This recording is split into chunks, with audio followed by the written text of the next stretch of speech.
Bruce Brown Jr. is a Division I college student athlete as a basketball player at the University of Miami. Picture yourself in his shoes as I go through a day in his life. It's 6 a.m. and Brown is headed to the athletic facilities for a morning weightlifting session. He showers and gets ready for class at the Watsco Center, then heads to breakfast at 8:15 a.m.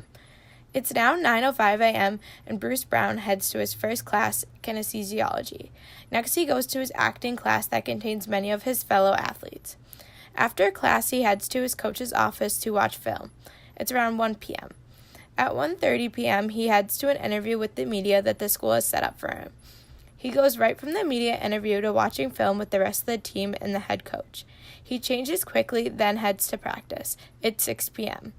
Brown then sticks around after practice to work on more skills before heading to study hall, where he is helped with schoolwork. It's now 9:45 and Bruce Brown finally gets to head home to do more homework before going to bed. This is the life of a typical NCAA Division I athlete in any sport, one that goes from the early hours of the morning to the late hours of the night, potentially even into the beginning of the next day. Bruce Brown Jr. is being set up for a career in his sport, but is he being set up to be successful if he doesn't make it as a professional? Students should be able to make the most of their 4 years in school. Less than 1% of these athletes, according to the NCAA, will go professional or continue to play their sport after college. Therefore, athletes should be guided toward a major and career that they are interested in pursuing after their time in their sport is over. I'll begin by explaining the current progress toward degree requirements created by the NCAA. Then I'll explain cases where member schools of the NCAA fell short of meeting these requirements.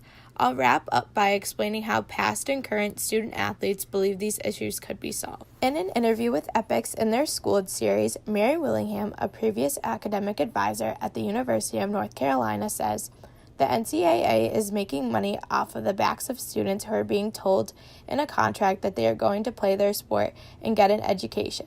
In 2011, in order to address this issue, the NCAA created progress toward degree requirements instead of basic academic eligibility rules. As for degree credit, a student athlete can take credits accepted toward any degree offered at the school during their freshman year, but must take credits toward a designated degree in their following years of schooling.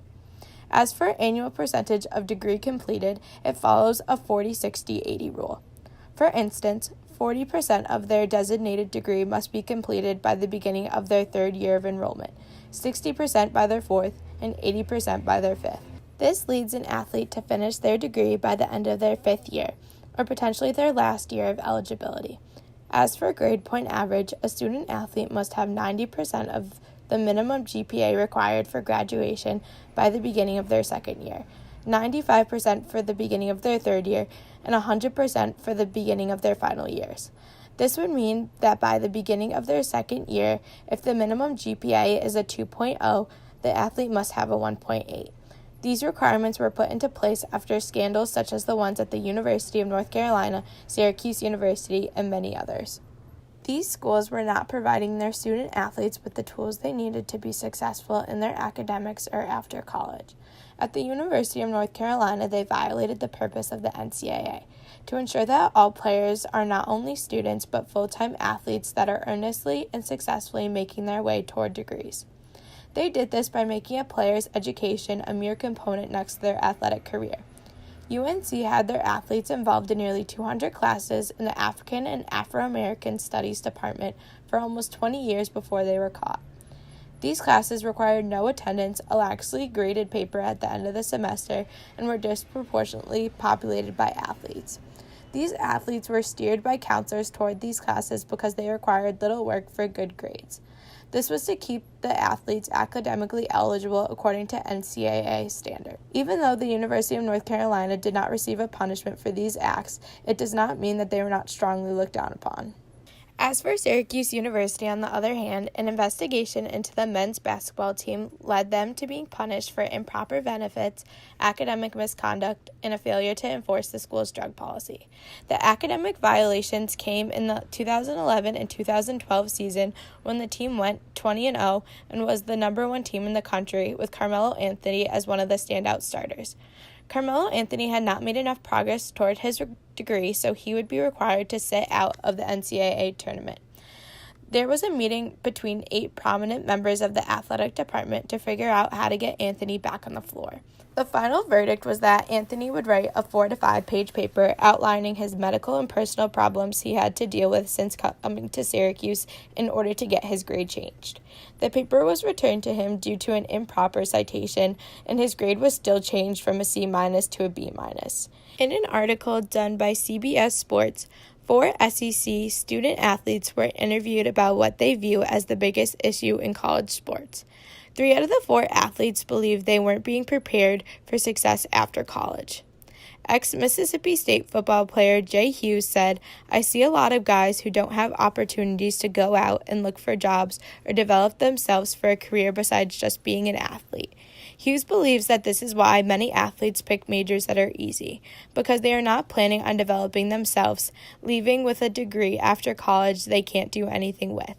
He believes that he falls victim to this. "I wanted to be an electric engineer so I could help my grandfather out with his radio station. I felt like I wouldn't have the right amount of time to study, so I ended up majoring in history," says Hughes. In order to solve this problem, academic counselors that are given to athletes through the athletic department should encourage students to pursue majors that they are interested in, instead of placing them in classes that are known for being easy or for not having a lot of work. They should provide resources such as study hall and tutors to athletes that need help with the major they are interested in. In addition, a career services department should be created within the athletic department where athletes can develop their resumes, participate in mock interviews, and work with internship placement coordinators. This provides athletes with the resources to gain valuable work experience outside their competition season. It also prepares them for their future after their athletic career. Student athletes should be encouraged to get the most out of their 4 years of college, in not only their education but future career. The NCAA has created a new set of progress toward degree requirements to help promote that athletes should be choosing an education path they are interested in. These rules were created due to scandals at the University of North Carolina, Syracuse University, and many other institutions. Student athletes today are standing up for what they believe needs to be changed at their universities in order for them to get the most out of their experience. Bruce Brown Jr.'s daily life at the University of Miami sets him up for a career in professional basketball. Only 3 hours of his 15-hour day were focused on his education and future career. On this path, how successful do you think Bruce Brown would be if he suffered a career-ending injury?